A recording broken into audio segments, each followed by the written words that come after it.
I haven't done this video since about June 16th, so that's over a month since the last time I did anything. And we were in the, if you remember, we were in the driveway by Linda's house, and TJ was there, of course, Aiden and Scotty, myself, Linda, and Gio. So we were having kind of a picnic on her driveway. And they were building a hammock, and they made a video of that last time we really met. Reason being, a lot has been going on since then. Judy and I sort of were quarantining. Reason being, Judy had a surgery.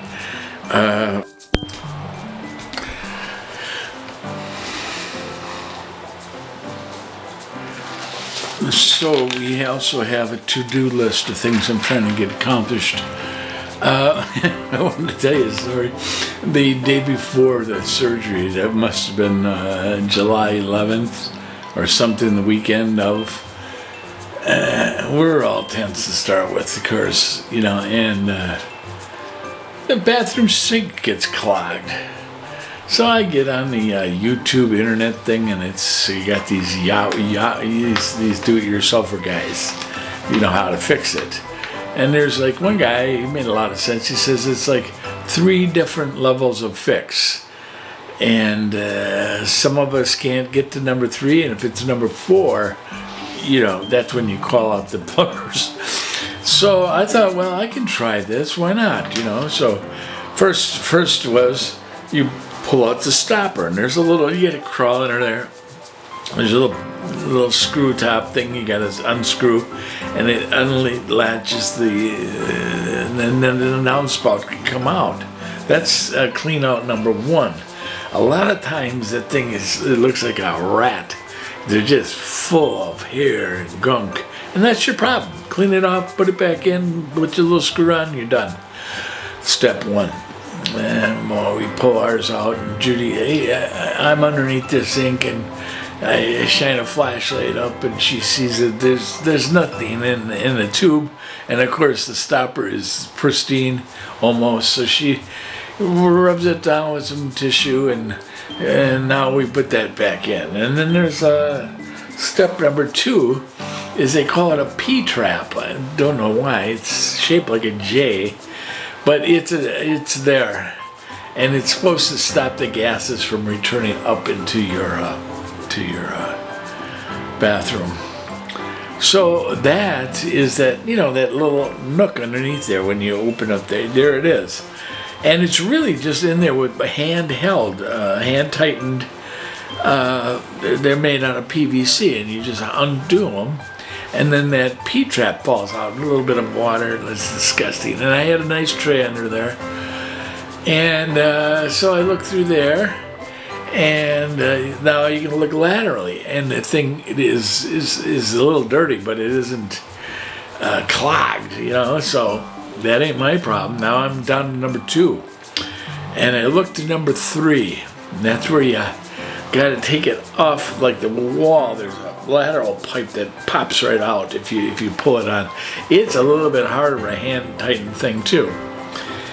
So I look in there, and it's clear right through, you know, it's just clear. But I got this little handheld snaky thing, and I ram it in there. And sure as anything, but it's in the wall. I mean, it's in the wall. And the hand thing, it pulled out a little bit of scuzz, and it was disgusting, but it wasn't the whole thing. And now this basin I had takes on some water. It come back from the wall, and it must have been maybe a quart of water, brown, black, disgusting. And I got this stuff on my hands, and God knows what's in there, you know. So this is like the most important day before the surgery, where you want to have a nice sterile bathroom, and I'm bringing up God knows what from the balls of plumbing. And I felt horrible. I just felt horrible. Like, well, you big dummy, why are you doing this? So now I got to stand up. First, I tried to reattach all the pipes and hope she run the water. And hoped that maybe it would go. Well, it didn't. It backed more water into the basin. This is really bad stuff. So now I gotta wipe my hands off, and it spattered on my face. And now I gotta wipe my hands off and then try to stand up, you know. And I'm reaching around because I got balance issues anyway.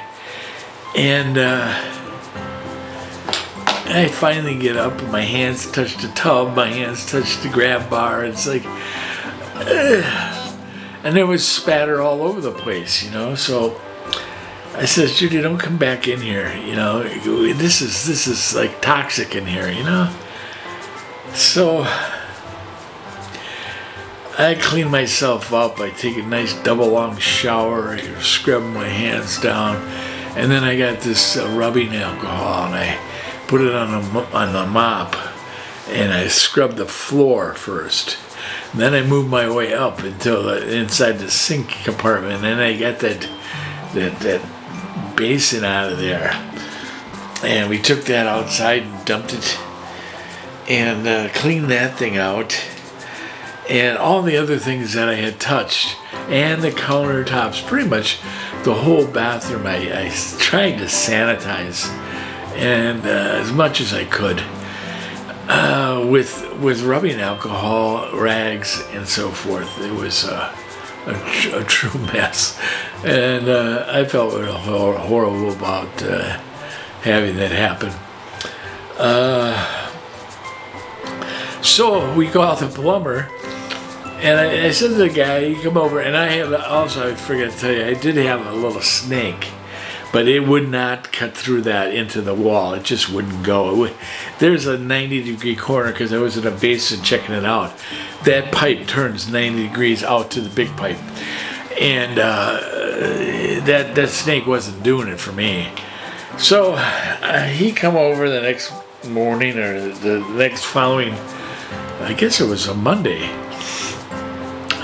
He come over and he snaked it out. He says, you were like almost, you almost fixed it, but you didn't. So he went in there with a power snake and ground that thing through and punched it through, and since then it's been running good. So Judy had some other jobs from around the other bathroom. The toilet insides were all good. She had that all replaced. So he said he'd come back, and then I says, hey, would you put in a shower head, you know, the kind with the handheld one and the top one? He says, yeah, go pick it out, because by the time I'm upcharging you for that, go pick it out. So I went to the internet, and I saw a whole bunch of them for about $30, and well, I went over to the Home Depot, and the best one they had, was like $75. So I went ahead and got it, you know. And it isn't exactly what I had hoped for, because the ones that you hope for has an extra shut-off valve on the handheld. And it's real slick and slimy. I'm going to have to do some stuff to it. Anyway, he come by the next day and went ahead and installed that on the first trip ticket. So he says, I'll leave your ticket open, and then I'll come over and I'll do that. Well, you know, I had already put it together and hung it up there and got it working and figured it all out. And but I didn't have any what they call Teflon tape or dope tape. So there you go. He needed to take it apart and put it together with the proper dope tape. And our pipe up top there was always wobbling around. Somebody who initially installed it didn't do the right work. And he says, I'm going to fix that for you. And he went in the closet's behind there. And he went through the closet and he put some sort of collar on the pipe and mounted it into the wall. And now it's solid. You know, because if you were to slip or something and want to grab onto that, hey, sorry, it's flopping. So anyway, it's in there good now, and it came in handy. I'm telling you, we had, of course, we put her in there, and I have a chair now, a plastic chair that's really nice. We got it through that over-the-counter program through Medicare. Every month, every quarter of a year, you get to charge out $75 worth of over-the-counter stuff. So one of the things was, you could get this chair, and is it nice? I assembled it. It's made out of aluminum tubes and big, heavy-duty, nice plastic. It's lightweight, rubber footies on the thing, so you can put that in a tub. It doesn't slide, it doesn't move, and there's even a back on it. So we put Judy in that, and then with the handheld shower, it doesn't come out over top. It just is in the handheld, which we leave just dangling there down by the drain while you're loading in. Get in there, you sit down, you can grab that hose hand over hand, and now you got the sprayer, and you can spray your whole body wherever you want. When you're done with that, you just set it back down. So it's really worked out nice, and you can control where you're getting wet. Pretty much, like she really don't want to soak through on the incision. So we were able to avoid doing that and still get her head done and the rest of her places. So that all worked out real well, and I'm glad I went ahead and got that. So it made up for and he kidded me, the guy. He says, you almost had that done right too. So I said, yeah, I'm the almost right guy. But he says he did it's done. He was a nice guy, really. Anyway, so did really good work and went the extra mile to make sure things were good with us. So all that, I haven't seen his bill yet. I might have a different attitude after it comes in. We'll see. But plumbing's expensive, and if I only, I almost made it, but it was step 4, and I couldn't do it. So anyway, that's the end of my plumbing story, and try to talk to you about some of the other things that I've got planned. I'm trying to do. All right, I'm off for now. Hi, everybody.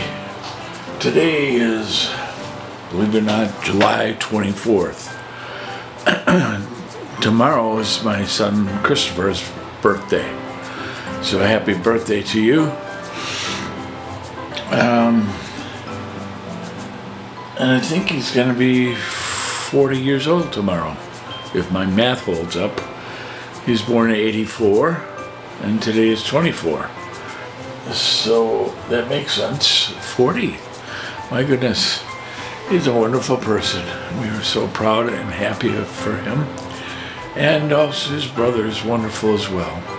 So enough on that. Right around June 1st, actually it was like May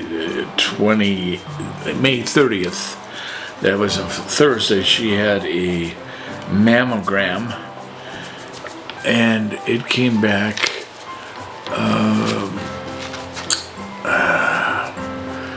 suspicious. So they called her back in, and she had to have a biopsy on her right breast.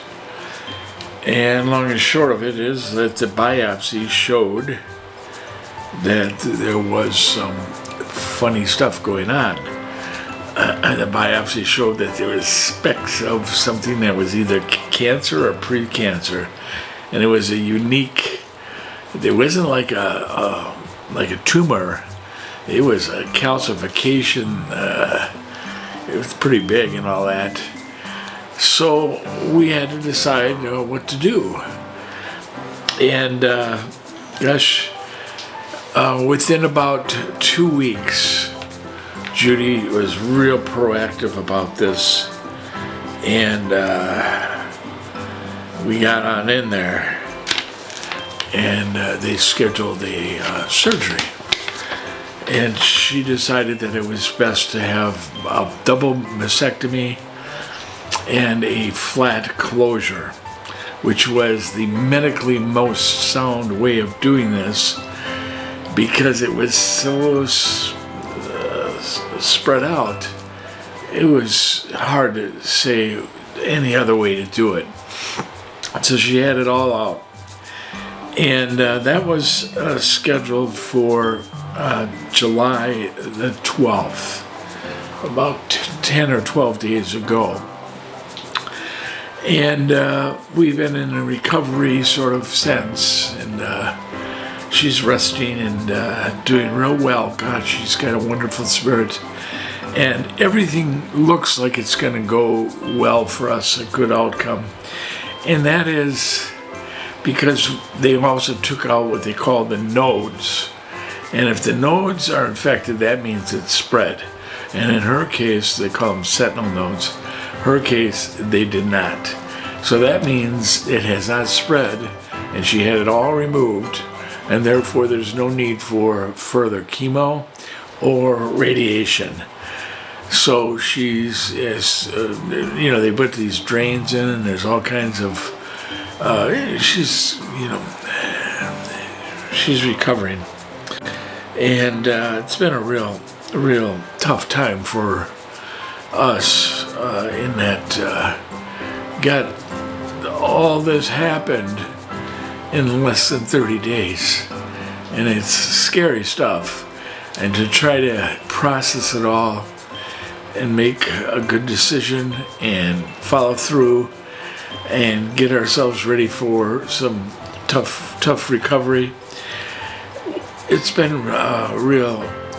We've had a lot of support from my sisters and even Judy's sister, and of course her son stepped up, nice, and our neighbors and other friends we've had have come over and dropped things off, or else hung around just to help out a little bit. We got Judy in the shower to clean off and so forth. And she had her nurse friend, Debbie Dupin, come over and help her remove all the wraps.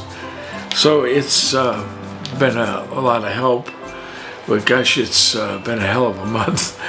And I thought I'd just try to get you guys up to date on what we've been doing. Already July the 24th, today's a Wednesday. Our little fella, TJ, we haven't seen him in over a month. And, we've been quarantined. We don't want to catch a cold while she was pending surgery.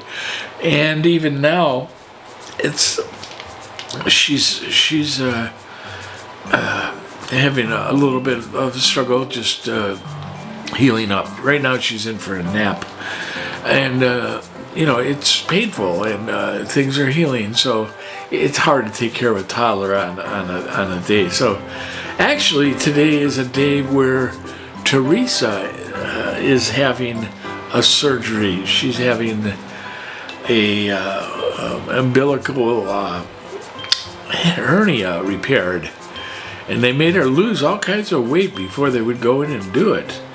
And she says she lost 85 pounds, and she's ready for the surgery, and that's going to happen today. So we're thinking good thoughts for her. Next step in our situation is to get those drains out. As they start it's a draining process. The incision is all across, and they sort of are catching drainage into 4 different vials. And now it's down to 3, and then it was down to 2, now it's down to 1. So, and it's a cumbersome thing, and we're almost down to the last one.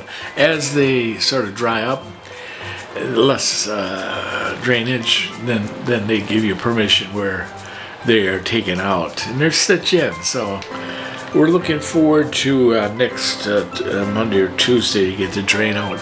After that, she's still recovering, and they're going to start doing some physical and occupational therapies to rework all the muscular in her chest.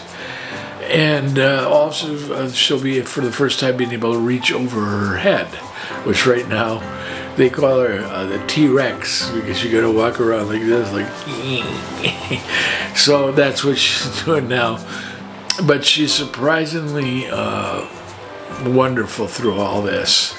And gosh, she made the tough choice to do the most medically sound thing, with the hopes of getting this over with in a month or so. Maybe this will be behind us. She'll be on the road with the physical therapy and get her